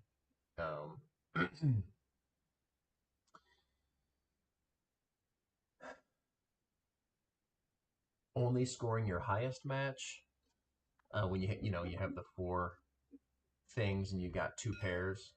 Only scoring the highest instead of the two pairs. It was just an interesting choice. I wasn't upset about it. I was just, oh, that's interesting. Obviously, you do the math and you find out if that's the way that needs to work or not. I just thought it was interesting. It wasn't quite how I thought it would play out. How many cards are in hand? 4? 4 to start. And there are 2 cards that will let you extend your max hand size by 1. Yeah. I was definitely thinking maybe 4 was too many. And again, this is just a speed of play thing. Evaluating 3 cards is much faster than evaluating 4 cards. 25% faster. Or is it 33? Because it's one of those reductions. I don't know. Anyway. I don't know. I was wondering about the objection card being a little bit larger of a role in the game, rather than just like the one-off that can get refreshed. I think it could be an interesting decision point where when you let's say you do keep 4 cards in hand as the starting thing. When you object to somebody, they do not redraw up to. Their turn is the same no matter what. You play a card, draw a card. So that could be kind of an interesting, like, well, do I just object right out of the gate to give them less options throughout the game? Or do I wait until it's really relevant? Yeah. That could give it a little bit more juice. But I also just kind of want to reduce people's choices, and so would kind of want to just have people have 3 cards anyway. And then, if you didn't end up using your objection, it could be worth 5 points at the end or whatever, that kind of thing, where it gives you like more of a benefit, risk reward for using it or not using it. And then I started going down the path of thematics. And I was wondering, in an opening statement and in a closing statement, you are not going to present evidence. You are not going to be objecting, generally, although I think that does happen. And you're not going to be providing any witness testimony, right? Well, you're not going to be physically. You can have demonstratives, and you can play with the evidence, and you can show the jury, here's the knife that was used on the night. If there's certain things you're allowed to do more so in closing statement than opening, but I see. yeah. Okay. And like witnesses can testify during closing arguments? Well, you can say you're going to hear from so and so who's going to tell you this. Yeah. Okay. You're laying it out. You're making all of you're laying out the whole case in opening statement. Okay, so it's not closing necessarily weird that these types of things are being brought up in opening and closing statements. No, I don't think so. Yeah. Okay. It seemed weird to me, but I guess not. And let's see. Overruled. Well, it's pasted on anyway. What the hell does it mean? No, I'm just kidding. It made me wonder, if it made me wonder about this grid, is what it did. Mm-hmm. And I kind of was like, winning 3 out of 4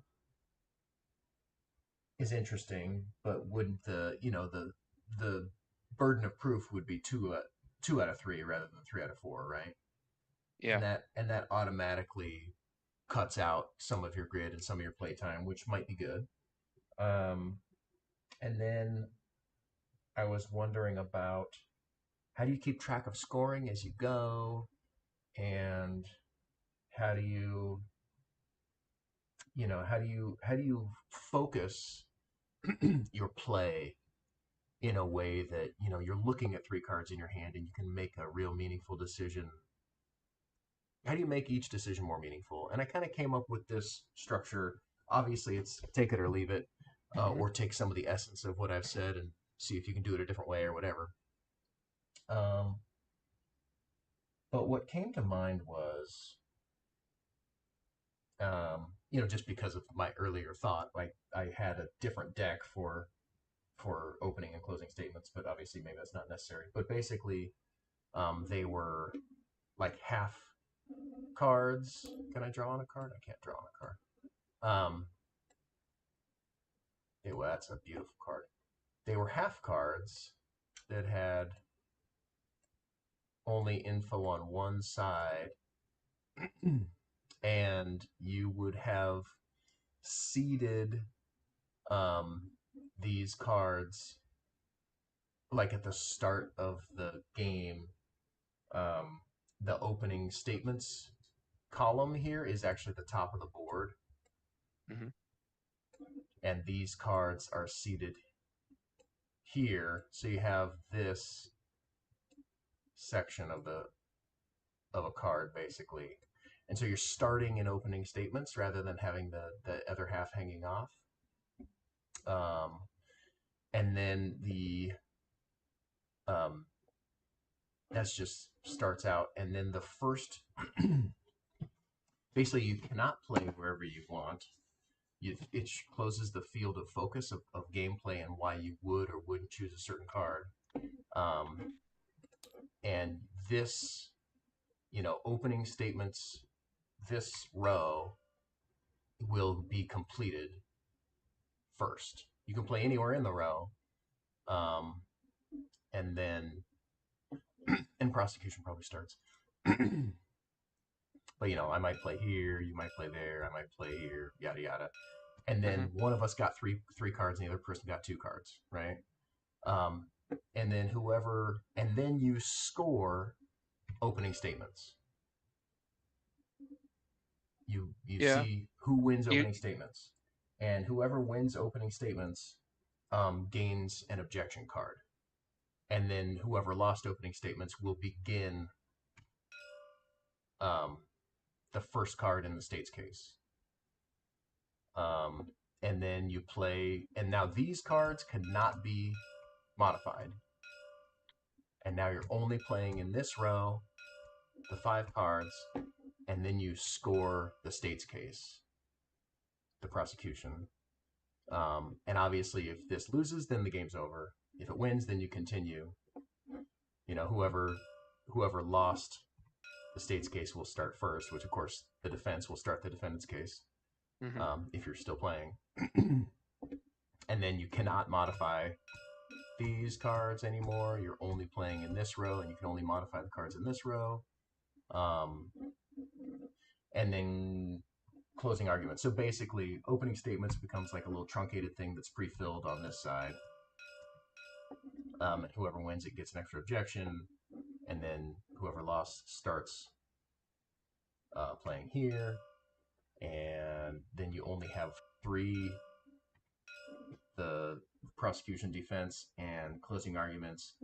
And obviously, whoever wins 2 out of those 3 is going to win.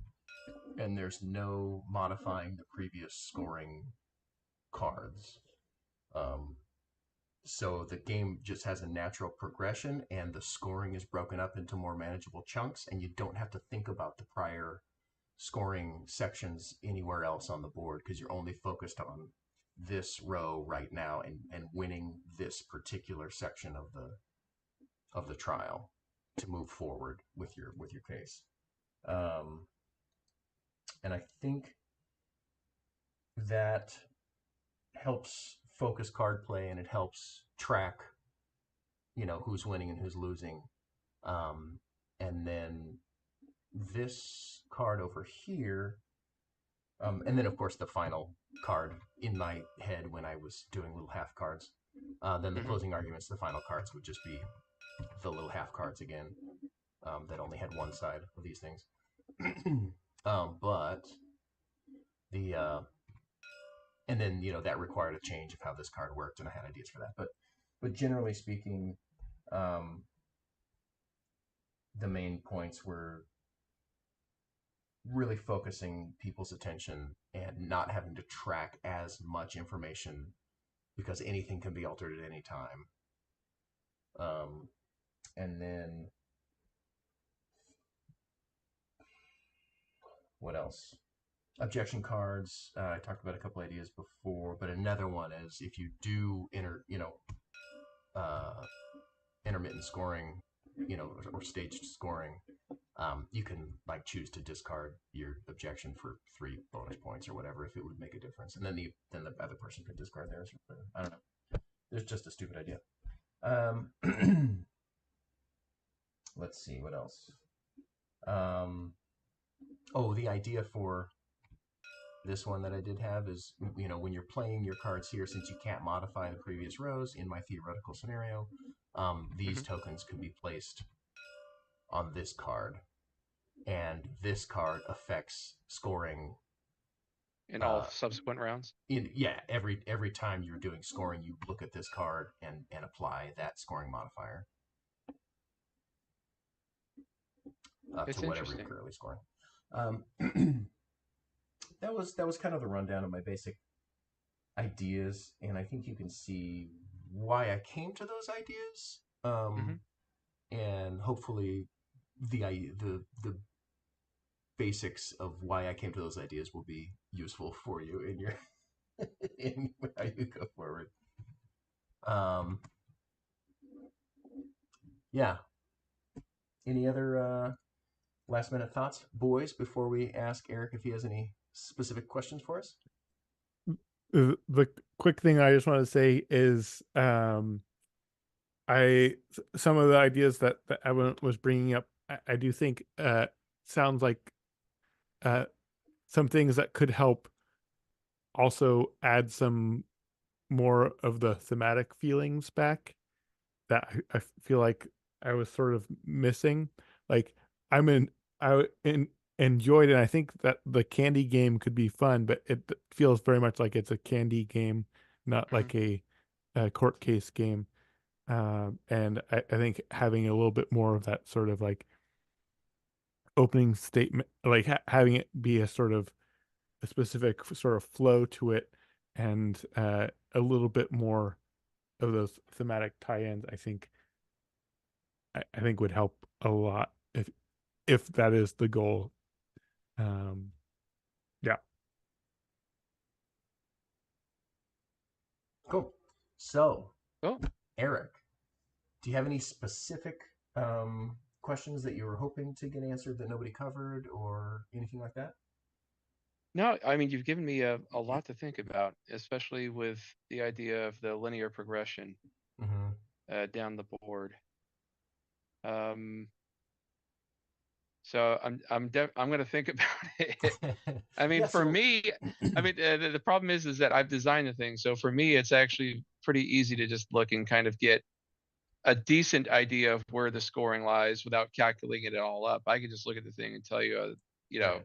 well, clearly I know that's going to be a winner for the state. Right. You know, and so it's difficult for me because I'm close to it and I've worked with it, and I can the problems that you're bringing up about it being too thinky aren't a problem for me. Right. And so that's the problem. Yeah, but yeah, I'm gonna have to think about the suggestions. But yeah, I think they're good. Whether or not it's the game that I wanted to create, I Right. don't know. Yeah, totally. I think it's a good idea to make it more potentially mass appeal versus a thinky game, which is what I had kind of laid out to create. Yeah. Just out of curiosity, have you played Lawyer Up? I haven't played Lawyer Up. No, is that the one? I would recommend that one because it does, I think, do some of the things that I think you're wanting to accomplish, just as to get some ideas of like a card-based court case game that's 2 players. I thought it was pretty interesting, and it is very thematically tied in, and so there might be some ideas or ways to sort of, I don't know, jostle some thoughts. Okay, I'll take a look at that. Yeah. I guess I should ask Eric. You mentioned that it's like you like the thinky game. What's the weight of this to you? To me, this is about a 2 to it's about a 2 to 2.5. Okay, to me As this far is as me this is a 3. Okay. From and again, the weight. People weight games based on how easy it is to play your action. That is not what I'm talking about here. The weightiness of this is what the decision space of it is. It's really heavy for me. Like I'm probably good till about a 2.5, and then I check out. Okay. I just don't play games that are heavier than that because I just don't do it well. Oh, no, that's those are some of my favorite games. Or yeah. So yeah. So I'm take that into account when you're taking my feedback, because this is not the type of game that I prefer. Something like Santorini. Yeah. Which is just a little bit lighter. Yeah, I'll take Terraforming Mars or Through the 1.5 Ages. Yeah, I think it's below it too. Yeah. Well, I think this has the facade of a lower weight game, but then when you Yes. actually get into it and realize all the strategy, it is a heavier game, a much more strategic game with a facade of a lightweight game. Right. Which can the mismatch can be an issue for people. Yeah. Yeah. So then they buy it and they're like, "Yay, we're gonna play a simple." Oh no. I'm just gonna start playing cards. See what happens. Yeah. Any other takeaways from the session that either doesn't have to be stuff we said, just anything else you noticed or ideas coming to your brain? Yeah, I took down notes as we were going along. I think I had just a couple of cards where I was reading it, having and then thinking, yeah, I need to clarify some language. Do you think that you should be able to chain the gobstopper and the golden ticket? I don't Not. think so. I think I if you want a weightier, thinkier game, the answer is no. Yeah, I didn't think I didn't intend that to be a chain. Yeah. So If you want a quicker, lighter game, then maybe yes. all right. All right. Now, other than that, I've got a good amount to think about. So Cool. Awesome. Thanks, man. but, Well, yeah, thank you for playing, and let's thank you for Absolutely. your comments. yeah, of course. No. Let's tell the kids at home how they can play test your game and find and support what you're working on. Yeah, you can't. No, I'm just kidding. it's I know it's it. play now. Let's see. If anybody out there is going to be at Dice Tower West, I'll be there in March at their Proto Spiel. I think is the next Proto Spiel I plan on going to. And then I'm on Mastodon. I forgot my screen name on Mastodon because I never log on to it. If you go on Meetup and you look for the Sacramento Board Game Designers, you can also message me on Meetup.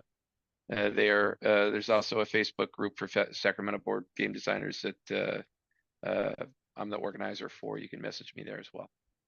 Yeah. Nice. Trevor, how can people find support what you're working on? Mostly through, I think the best is Alcatraz Escape the City Facebook group. You'll find Discord. You'll find links to, I think, to the Zunga webpage, but really it's all about Alcatraz Escape the City at the moment. So just check out the Facebook group and drop me a line if you want to play test. There's also playtests on the Discord. Sasha, how can the kids at home find and support what you're working on? My address is Yes. uh, Dox me. well, I think the link that you have is for Discord, which is SNE, or if it's not that, then it's the Facebook group for DevCoat, which both are great ways to sort of reach out if you have any interest in doing play testing, or just chatting with me in general. But yeah, Sasha Jelton on Facebook. You can also find me there, and I'm around the Facebook groups a little bit. So Eric, does your keyboard have like a rolling rainbow going through? Yeah, it's That's just one of the freaking keyboards. awesome. I was like mesmerized. I'm Evan Halbert. You can go buy 27 copies. It's upped since the last time you heard from me. inflation. Inflation, right? 27 copies of After the Empire and everything that comes out after that, please. Eric, thanks for bringing your game on, man. Oh, thanks for having me. Yeah, of course. It was fun Thanks to for see. sharing it. And Yeah. obviously, anytime you want to bring it back, welcome to do so. We'll play it again and see what you've done with the thing. Thank you. Trevor, thanks for coming on. Sasha, thanks for coming on. It's good to see everybody. And happy holidays, happy New Year. Okay, all right. One quick question. Each person gets one New Year's resolution, or if you don't have any of those, favorite present that you received.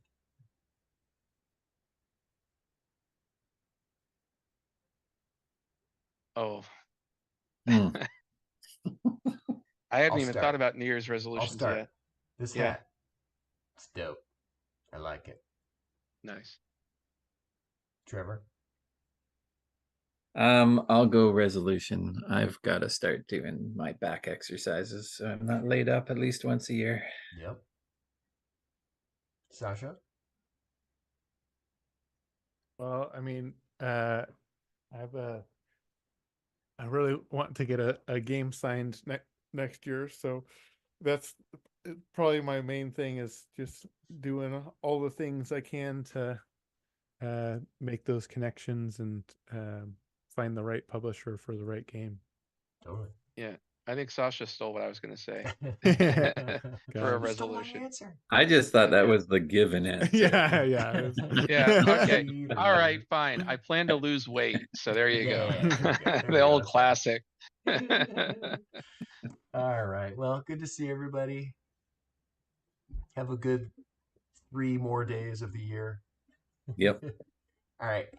Good night, all. Yeah. We are.